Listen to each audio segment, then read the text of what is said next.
Maximum అటువంటి situations ఉన్న వాటన్నిటికీ కూడా ఆ స్టేట్లో ఉన్న హోమ్ మినిస్టర్స్ కానీ చీఫ్ మినిస్టర్స్ కానీ లెటర్లు పెట్టి అక్కడ కూడా వాళ్ళని కంట్రోల్ చేయమని వాళ్ళని కూడా రిక్వెస్ట్ చేయడానికి కూడా మేము ఒక కార్యాచరణ అనేది పెట్టుకున్నాం.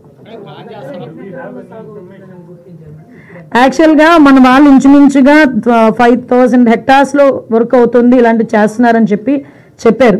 కానీ ఇక్కడ విషయం ఏంటంటే మనం పలానా ఇక్కడ ఇంత సాగు అవుతుంది, ఇక్కడ ఇంత సాగు అవుతుంది అని స్పెసిఫిక్గా మనం చెప్పలేకపోతున్నాం. కానీ ఇప్పుడు విషయం ఏంటంటే కొన్ని డ్రోన్స్ ద్వారా, కొన్ని శాటిలైట్స్ ద్వారా కూడా వీటిని ఐడెంటిఫై చేసుకొని డిస్ట్రాయ్ చేయడానికి, అట్ ద సేమ్ టైం తిరిగి వాళ్ళని మోటివేట్ చేయడానికి, ఇప్పుడు ఎంతవరకు మనం డిస్ట్రాయ్ చేయగలం, ఎంతవరకు మనం దాన్ని అక్కడికి వెళ్ళి ధ్వంసం చేయగలం, మళ్ళీ అదే వాళ్ళు రిపీట్ చేస్తారు.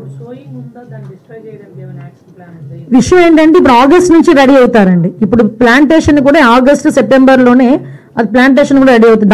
దాని గురించేనే ముందుగానే ప్రివెంట్ చేయాలనే ఉద్దేశంతో సబ్ కమిటీ కూడా బిఫోర్గానే మేము కూర్చోవడం జరిగింది. అక్కడెక్కడ కూడా ప్లాంటేషన్ జరగకుండా చూసుకునే బాధ్యతలు కూడా తీసుకుంటాం మ్యాక్సిమం.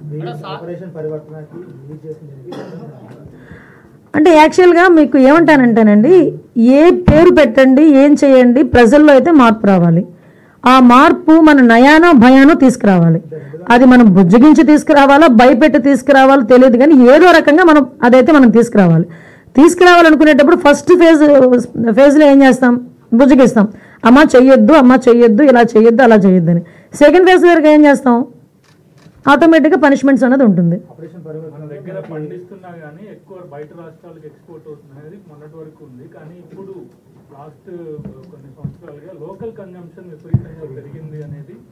మేము దీని మీద అంత శ్రద్ధ చూపించడానికి కూడా కారణం ఏంటంటేనండి, 7 years బాయ్ కూడా ఈరోజు గంజాయి తీసుకుంటున్నాడు. మా దగ్గర స్కూల్స్లో ఒక టీచర్ చెప్పింది నాకు, స్కూల్ దగ్గరకు వచ్చి ఒకసారి బ్యాగ్ గనక దులిపితే 30% స్టూడెంట్స్ దగ్గర గంజాయి ఉంటుంది. అంటే మనం కించపరచుకోవడం కాదు, ఎక్కడో అక్కడ వాస్తవాలు మనం చెప్పుకుంటేనే బయటకు కూడా తెలుస్తుంది. మేము ఎందుకంత నిర్భయంగా బయటకు చెప్తున్నాం ఇలా జరుగుతుందని. కనీసం తల్లిదండ్రులైనా మానిటరింగ్ పెట్టుకోవాలి పిల్లల మీద. తల్లిదండ్రులు కూడా స్కూల్కి పిల్లలు వెళ్తున్నారు, ఏం చేస్తున్నారు, ఎలా వస్తున్నారు, వాళ్ళ సిచ్యువేషన్స్ ఏంటి అన్నది కూడా మానిటర్ చేసుకోవాలి. అట్ ద సేమ్ అక్కడి నుంచి కూడా మనకి అన్నది మోటివేషన్ అనేది ఉండాలి అన్న దాని మీద చెప్తున్నాం. మీరు అన్నట్టు ఇంతకు ముందు ఎక్స్పోర్ట్ అయ్యేది, ఇప్పుడు ఏంటంటే లోకల్ కన్సెప్షన్ ఎక్కువైపోయింది. ఏంటండి మనకి ట్రాన్స్పోర్టేషన్ కానీ అక్కడ మనకి పండించేదంతా కూడా ఏజెన్సీ ఏరియా 11 మండలాల్లోనే మనం ఎక్కువ టార్గెట్ పెట్టగలం. మీకు ఓవరాల్గా దేశం మొత్తం ఉందండి, ఎక్కడనంటే ఎక్కడికి వెళ్ళినా ఎక్కడైనా ఉంది ఈరోజు.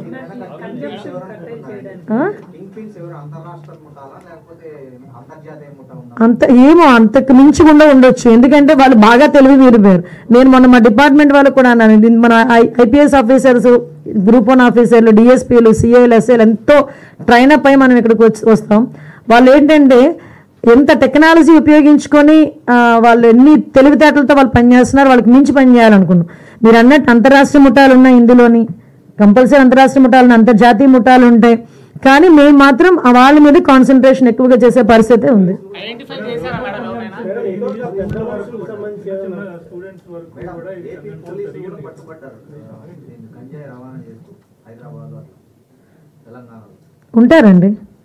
ఉంటారు, కంపల్సరీ ఉంటారు. ఏదైనా మేము చెప్తున్నాం కదండి, ప్రక్షాళన అయితే స్టార్ట్ అయింది. అది అన్ని వైపుల నుంచి కూడా ప్రక్షాళన స్టార్ట్ అవుతుంది. ఇంటర్నల్గా నేను ఒకసారి మీకు ప్రెస్లో కూడా చెప్పాను, ఇంటర్నల్ ఇంటెలిజెన్స్ కూడా అవసరం, డిపార్ట్మెంట్లో కూడా ఇంటర్నల్ ఇంటెలిజెన్స్ కూడా అవసరం. అందరూ ఒకలా ఉండాలని రూల్ ఏం లేదు కదా. సో ఇంటర్నల్ ఇంటెలిజెన్స్ కూడా మేము పెట్టుకుంటాం ఎక్కడైతే ఇలాంటివి అందుకే మీకు చెప్పింది ఇందాక, చెక్ పోస్టుల దగ్గర సిసి క్యామ్స్ ఏంటి అని ఒకవేళ అడిగితే కనుక మేము ఇంటర్నల్ ఇంటెలిజెన్స్ అది ఏమో గబుక్మని అక్కడ ఉన్న గార్డ్ ఎవరు వదిలేస్తే పరిస్థితి ఏంటి. ఇప్పుడు డాగ్ స్క్వాడ్ కూడా పెంచుకోవాలి. ఇప్పుడు విషయం ఏంటంటే డ్రగ్స్ అయినా మనకి ఐడెంటిఫై అవుతాయి, కానీ గంజా తొందరగా ఐడెంటిఫై అవ్వదు. కంపల్సరీ ఆ డాగ్ స్మెల్ చూసి అలా చెప్పడం, అలా ఎంతవరకు మనకి ఇప్పటి వరకు ఉన్న టెక్నాలజీ.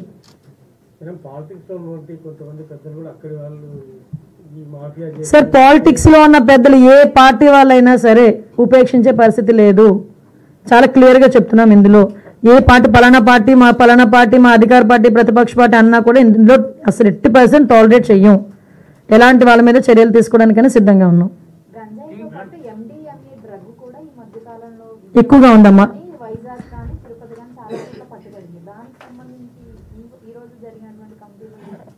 యాక్చువల్గా లాస్ట్ టైం మనకి సిబిఐ ఎంక్వైరీకి ఇచ్చారు. అది మనకి వైజాగ్లోని ఇంచుమించుకు ఒక 25,000 కేసెస్ అక్కడ దొరికింది, మనకి డ్రగ్ దొరికింది.